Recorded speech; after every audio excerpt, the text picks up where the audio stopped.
सध्या यामध्ये आणि या घटनेकडे तुम्ही कसं पाहता? खरं तर मला ही बातमी तुमच्याच सगळ्यांकडून आज सकाळी कळली आणि तुम्ही तुमच्या सगळ्यांमुळेच मला असं वाटतं मीडियाच्या मदतीने हे सगळं महाराष्ट्रात आणि देशात ही धक्कादायक बातमी घेतली. कारण एकच चिंताजनक गोष्ट अशी आहे ह्याच्यात की महाराष्ट्रात आणि भारतात क्राईम वाढतोय आणि क्राईम कधी वाढतो जेव्हा इकॉनॉमिक डिस्ट्रेस येतो तेव्हा क्राईम वाढतो. त्याच्यामुळे हा अतिशय गंभीर विषय आहे. मी सकाळी त्यांच्या सगळ्याच कुटुंबाशी आज सकाळी तुम्ही जेव्हा बातमी मला सांगितली त्याच्यानंतर मी त्यांच्या सगळ्याच कुटुंबाच्या लोकांशी बोलले. मी मुंबईच्या पोलीस कमिशनरशी बोलले. त्या भागात जे इन्चार्ज मिस्टर गेडाम आहेत त्यांच्याशीही माझं बोलणं झालंय आणि अर्थातच फॅमिली अतिशय नर्वस आहे, घाबरलेली आहे आणि साहजिक आहे की आपलं जेव्हा लहान बाळ एका खोलीत असतं त्या खोलीत एक असा व्यक्ती जो येतो ज्याच्याकडे चाकू असेल किंवा म्हणजे कुणीही असला ती व्यक्ती तर अर्थातच फॅमिली घाबरणं हे कुठल्याही आईला कुटुंबाला साहजिकच आहे. आणि त्यांचं म्हणणं आहे की त्यांच्या बिल्डिंगमध्ये ऑटोमेटेड गोष्टी आहेत, लॉक्स आहेत, खाली गार्ड असतो. पण काही म्हणजे साधारणपणे मुंबईमध्ये आम्ही खूप मोकळे जगायची आम्हाला सगळ्यांनाच सवय म्हणून सगळ्यांकडे काय मोठी पोलीस यंत्रणा किंवा खूप मोठी सिक्युरिटी वगैरे असं काही नसतं. पण कदाचित खूप लवकर मी हे बोलते पण पोलिसांच्याकडून जास्त आपल्याला माहिती कळेल. पण कदाचित पाईप किंवा कुठून हा माणूस चढून आलाय ह्याच्यात अजून क्लॅरिटी येत नाहीये.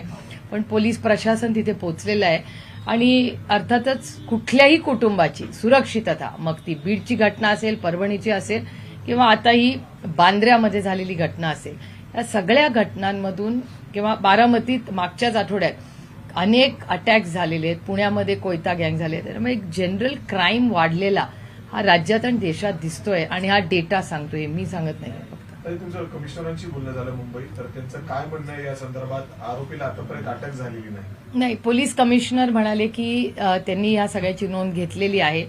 सगळे पोलीस काल रात्रीही तिथे गेले होते आणि तिथे आजही मला वाटतं आताही आपण इथे बोलतोय पण तिथे कदाचित पोलीस हजर असतील आता आणि इन्क्वायरी सुरू केलेली असं त्यांनी मला सांगितलं. आणि कुटुंबाची सुरक्षितता याच्याबद्दल सरकारने फार सिरियसली हे घेतलेलं आहे.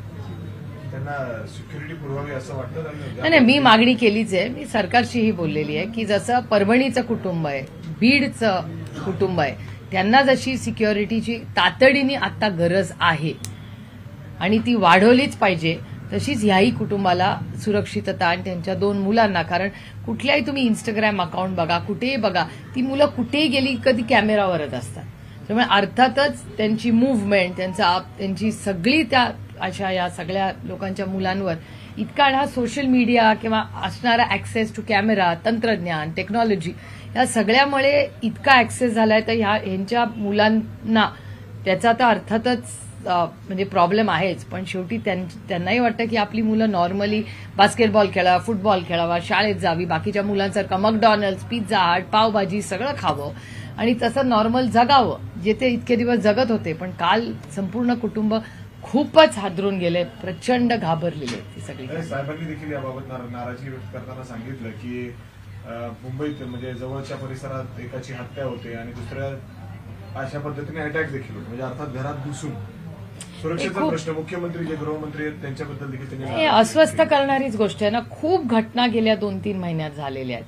म्हणजे सलमान खानच्या त्यांच्या घरावर झालेली कृती असेल किंवा मग तो बांद्र्यात झालेला खून असेल, त्याच्यानंतर ते खूप लोक डिस्टर्ब होण्यासारखीच गोष्ट आहे ना. आणि मुंबईमध्ये मला आठवतं माझ्या लहानपणापासून 24 तास आम्ही फिरतो, महाराष्ट्रात फिरतो, मुंबईतच कशाला. मला कधीच भीती वाटत नाही. रात्री आम्ही दौरे करून 2 आणि 3 वाजता पहाटे येतो. घरी कोणाला काळजी पण नसते. त्यांना असं वाटतं की ठीक आहे महाराष्ट्रात फिरतायत, काही प्रॉब्लेम नाही. पण आता काळजी वाटायला लागली हो लोकांना. म्हणजे ती कोयता गँगची जी केस तुमच्याच सगळ्यांच्या चॅनलवर मी पाहिली, प्रचंड अस्वस्थ करणारी सगळ्याच गोष्टी. त्याचवेळी विरोधकांकडून आरोप देखील होते तो सैफ अली खान आहे आणि त्यामुळेच या सगळ्या गोष्टीत अशा पद्धतीने राजकारण होतंय. हा राजकारणाचा विषयच नाहीये. बीड मधली घटना, परभणीतली घटना आणि आत्ताची घटना हा राजकीय विषयच नाहीये. हा एक सामाजिक विषय, हा क्राईमचा विषय. याच्यात कसलं राजकारण आणि प्रत्येक गोष्टीत कशाला राजकारण आणायचं. त्याच्यामुळे माझं म्हणणं आहे की विरोधक म्हणून नाही, वास्तव आहे. तुम्ही विचार करा एखाद्या घरामध्ये ज्या पद्धतीने त्या लहान बाळाच्या खोलीमध्ये एक व्यक्ती जातो, त्या वडिलांना तो अटॅक करतो, या गोष्टी सिनेमांमध्ये होतात. त्या आज तुमच्या आणि माझ्या आयुष्यात व्हायला लागल्या. हे किती चिंताजनक आहे मला सांगा. ताई पंकजाताई मुंडे होत्या, आज त्यांनी बारामतीचं कौतुक केलेलं आहे, सगळंच शेती आणि सगळा इथला विकास. त्यांनी परळीचा उल्लेख केला, परळी मागास आहे किंवा दुष्काळग्रस्त आहे. तुमची काही चर्चा झाली, काही सल्ला दिलाय त्यांना तुम्ही परळीचा कायदा व्यवस्था? एक तर मी कोणाला सल्ले देतच नाही, कधीच आयुष्यात देत नाही. By nature I am like that. आणि त्याच्यामुळे त्यांच्याशी अनेक गोष्टींवर चर्चा झाली. त्यांची बहीण माझ्यावर अनेक वर्ष संसदेत एकत्र आम्ही काम केलेलं आहे आणि त्या कुटुंबाचे, महाजन फॅमिली असेल, यांचे माझे पारिवारिक संबंध अनेक दशकांचे आहेत. त्यामुळे अर्थात भेटल्यावर पार्लमेंटच्या काही गप्पा किंवा पॉलिसी लेवलच्या काही गप्पा, अशा अनेक विषयांवर चर्चा होत असते.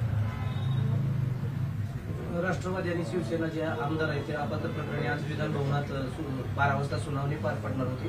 नेमकं काय झालं आणि कसं बघताय? नाही, आमच्या दोन्ही बाजूंच्या वकील गेले होते. मला वाटतं त्यांनी वेळ मागितलेली आणखी, त्याच्यामुळे आता बघूया काय होतं. ऑर्डर आली नाही अजून. ऑर्डर आल्या सिंहगड कॉलेजच्या परिसरात गोळीबार झालाय, 2 जण त्यामध्ये गंभीर जखमी कधी आज आज. आणि आता कसं बघताय सगळ्या गोष्टींकडे सातत्यानं गुन्हेगारी वाढत आत्ता झालंय सिंहगड रोड? माय गॉड, बापरे. गुन्हेगारी पुण्यामध्ये म्हणजे गेले 6 महिन्यात पुण्यामध्ये गुन्हेगारी प्रचंड वाढलेली आहे. आणि हा डेटा तुमचा दाखवतो. म्हणजे आता सिंहगड कॉलेजच्या बाहेर जर असा गोळीबार झाला असेल तर किती धक्कादायक. आपल्या सगळ्यांचा रोजचा रस्ता आहे तो, आणि मुलं शिकतात तिकडे. तर कॉलेजच्या भागामध्ये अशा घटना होत असतील आणि कुठेही, म्हणजे माझं तर म्हणणं आहे क्राईम बद्दल सगळ्यांनी 0 टॉलरन्सच केला पाहिजे. आणि मला महाराष्ट्राच्या पोलिसांचा सार्थ अभिमान आहे. पण अर्थातच मनात एक प्रश्न येतो ना की इंटेलिजन्सचं काय चालतं, इंटेलिजन्सला कसं काय या गोष्टी कळत नाही. त्यामुळे खूप गंभीर बाब आहे.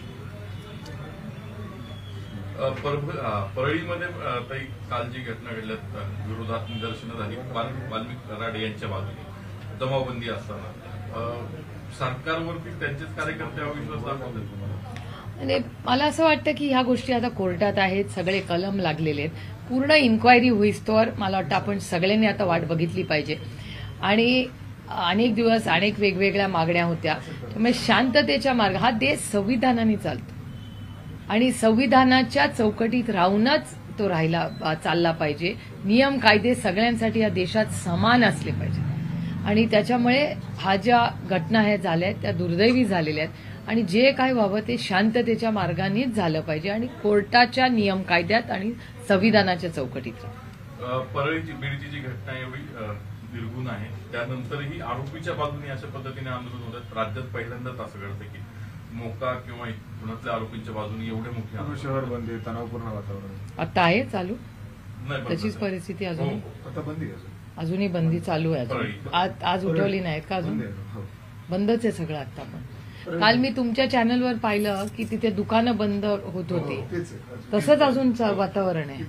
माय गॉड, खूप प्रमाशीमध्ये उघडतात, बाकीचं असं तणावपूर्ण वातावरण. हा, मला वाटतं हे सगळे राजकीय नेत्यांनाही मी विनंती करीन की त्या नागरिकांसाठी आपण सगळ्यांनीच एकत्र येऊन शांतता कशी तिथे येईल आणि नॉर्मल्सी कशी येईल याच्यासाठी आपण सगळ्यांनी एकत्र काम केलं पाहिजे.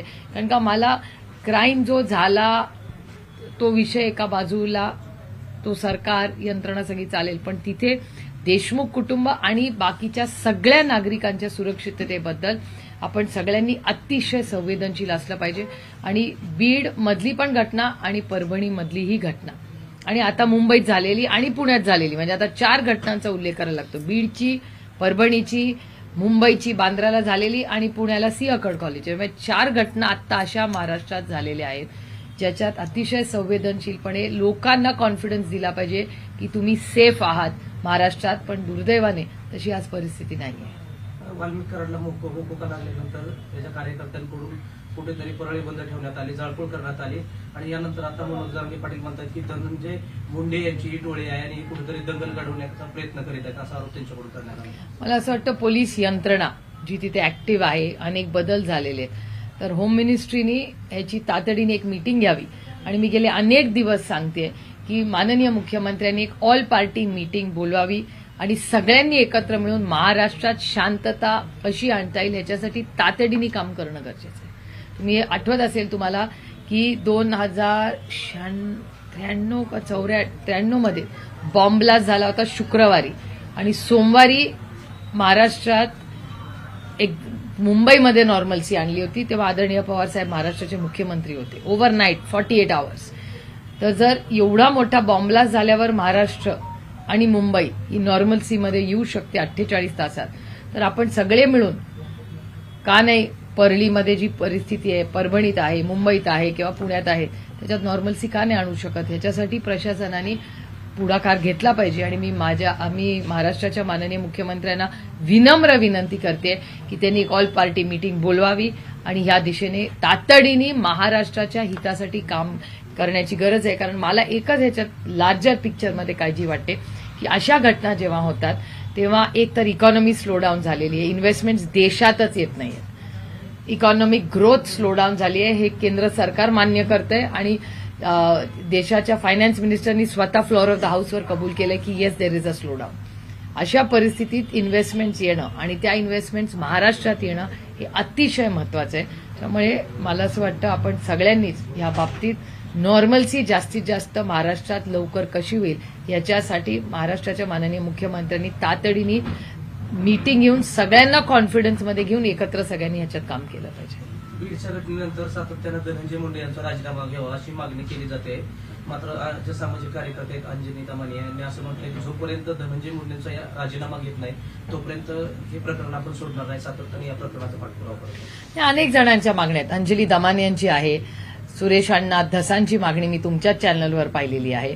त्यानंतर सोळंकीजी जे अजित पवारांच्या पक्षात आहेत त्यांची पण मागणी तुमच्याच चॅनलवर मी पाहिली. अभिमन्यू पवार भारतीय जनता पक्षाचे त्यांनी पण तुमच्याच चॅनलवर मी बघितली आहे मागणी. त्यामुळे या सगळ्या त्यांनी सुरेश आपले बाप्पा सोळंकी बाप्पा असतील, बाप्पांनी मागितली आहे, जितेंद्र आव्हाडांनी मागितलंय, किती संदीप क्षीरसागरांनी मागितलंय, बऱ्याच लोकांच्या भावना आहेत. पण ह्या राजकीय नाही आहेत, त्या सगळ्यांच्या इमोशनल आहेत, कारण का सगळ्याच पक्षाचे लोक त्याच्यात आहेत. त्यामुळे ही गोष्ट ही सगळ्याच ऑल पार्टी, त्यामुळे पक्ष बाजूला ठेवून ही भावना सगळ्याच पक्षाच्या लोकांनी मला. त्याच्यामुळे मला असं वाटतं संवेदनशीलपणे सरकारने हा निर्णय घ्या. तुम्ही भाषणादरम्यान म्हणाला की आता निवडणुका नाही, वर्षभर गोड बोलूया, कुणाला उद्देशून घे? सगळ्यांनाच, मला स्वतःला.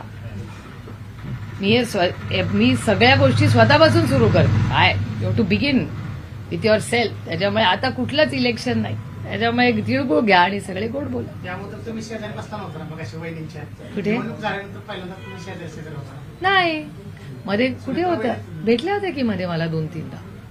ते कॅमेरावर नसतील. पवार कुटुंबातल्या प्रत्येक घटक सातत्यानं मागणी करतोय की पवार कुटुंब एकत्रित यावं.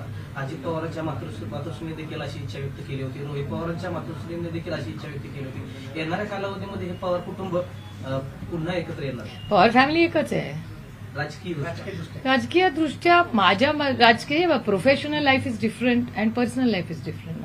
We are professionals. मी तरी स्वतःला प्रोफेशनल समजते आणि मी माझे इमोशन्स आणि माझी जबाबदारी आहे ह्याच्यात कधी गल्लत करत नाही.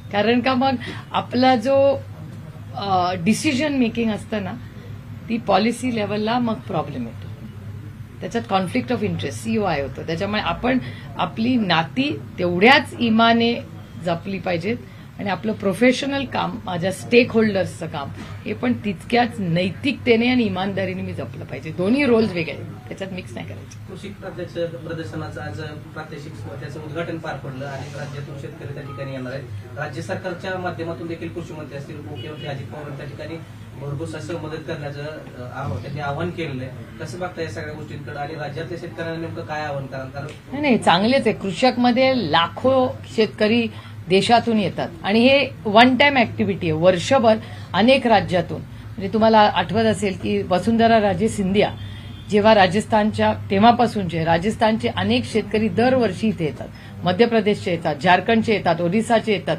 कारण का हे सगळे तिथले खासदार, आमदार आणि अनेक मंत्री यांच्याचकडून आम्हाला फोन येतो की अरे आम्हाला यायचंय, नियोजन होतं. आणि आता ते खूप प्रोफेशनल लेवलला होते. डायरेक्ट कॉन्टॅक्ट करून देशातल्या जवळपास सगळ्या राज्याचे लोक आपल्या कृषी विज्ञान केंद्रात येतात. Thank you. ओके हिंदी में थैंक जानना चाहेंगे, सैफ अली खान के घर पर हमला हुआ है और गंभीर रूप से घायल हुए। आपकी सुबह उनसे बात हुई है, उनकी फैमिली से क्या ये कहें? बहुत चिंताजनक जो अटैक हुआ है, उनके घर पे जो हमला हुआ है, उनका बच्चा वहाँ उस रूम में सोया हुआ था, तो ये बहुत फैमिली तो घबराई हुई है। और सैफ अली खान जी ने खुद को डिफेंड, अपने बच्चे को डिफेंड करने के लिए उन्होंने जो किया, उसके ऊपर उनको बहुत स्टिचेस भी आए, वो अस्पताल में अभी है, लेकिन he is in good health. और ऑफिशियल स्टेटमेंट उनकी फैमिली से भी उनके हेल्थ के बारे में आ जाएगा। आपकी कमिश्नर से भी बात हुई क्या? मैंने मुंबई के कमिश्नर से भी बात की, वहाँ के लोकल पुलिस से भी बात की, और उन्होंने कहा है कि मुझे कि कल जब इंसिडेंस हुआ उसके बाद से वहाँ पुलिस पूरी लगी हुई है मुंबई की, और जो इसमें गलत अगर किया हो, जिसने अटैक किया हो, उसको जल्द से जल्द पकड़ा जाएगा, और उस फैमिली की सिक्योरिटी की जिम्मेदारी ये मुंबई पुलिस ले रही है। 3 लोगों को हिरासत में लिया है उस बारे में। अभी पता नहीं चल रहा है, आई थिंक एक 24 घंटा तो होने दीजिए, और एक ऑफिशियल स्टेटमेंट पुलिस से आना चाहिए। क्या बताएंगे, लगातार हमले हो रहे हैं, पुणे में भी हमले हो रहे हैं, कई जगहों पर हमले ऐसे हो रहे हैं, खास करके अभिनेताओं पर ज्यादा शिकंजा हो रहा है। नहीं, सब जगह ऐसे कैसे आप कह सकते हैं, वो भी नागरिक ही है ना इस राज्य के।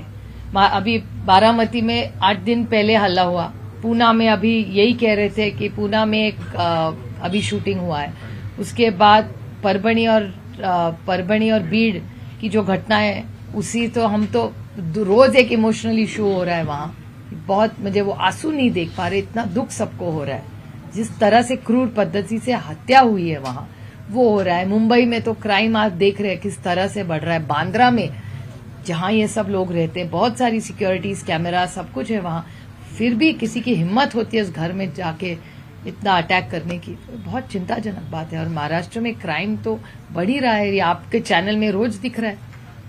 सलमान खान को भी लगातार धमकियां दी जा रही है पिछले कई वर्षों से, क्या कनेक्शन हो सकता है? ये तो वक्त ही बताएगा। मेरे ख्याल से सलमान खान जी पे जो अटैक हुआ है, उसके बाद सैफ अली खान जी पे घर पे जो अटैक हुआ है, और जो हत्या पिछले 1-2 महीने पहले जो हुई थी, उसका कोई लिंक है कि नहीं, ये तो वक्त ही बताएगा। मेरे ख्याल से 1-2-4 दिन में पुलिस के यहाँ से हमें रुकना पड़ेगा। अभी तो सैफ अली खान, उनकी बीवी और उनके बच्चों की सुरक्षितता, ये हमारे लिए सबसे अभी मायने रखती है।